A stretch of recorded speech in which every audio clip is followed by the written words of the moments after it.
շատ լուրջ է իրավիճակը եւ մեր համար շատ մտահոգիչ։ Նախ բարեկամ Իրանում երկրի կայունությունը, հանդարտությունը մեր համար շատ կարևոր տարածաշրջանային իմաստով Հայաստանի անվտանգության առումով իբրև բարեկամ երկիր եւ ժողովուրդ իմաստով շատ կարևոր է եւ առաջնային։ Երկրորդը, եթե իրադարձությունները բարձրայնալ դժվար է կանխատեսել ինչ ուղղությամբ կգնան եւ ինչ զարգացում կունենան, բայց Իրանում եթե սկսվի քաոս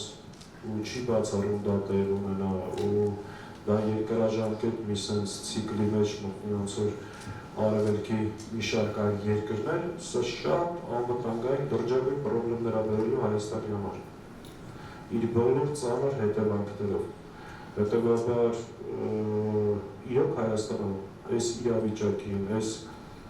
պայմաններին ես վստահ չեմ, որ այս իշխանությունները հավանական սցենարները քննարկել են ու պատրաստումներ տեսել են։ Երկար տեղի պատերազմը մեծ հոսք լինելու դեպի Հայաստան։ 100-200 մարդու մասին է լինելու խոսքու ավել, այսինքն եւ անվտանգային, եւ տնտեսական դրժագույն խնդիրներ ա բերել։ Եվ արդյոք մեր պետությունը դա անվտանգության բարձիկները ստեղծել է, համապատասխան սցենարներ քննարկել է, այլ ընտրական հնարավորություններ մտածել է, վստահ չեմ, ընդհակառակը վստահ եմ, որ ոչ չի բառը չի արել։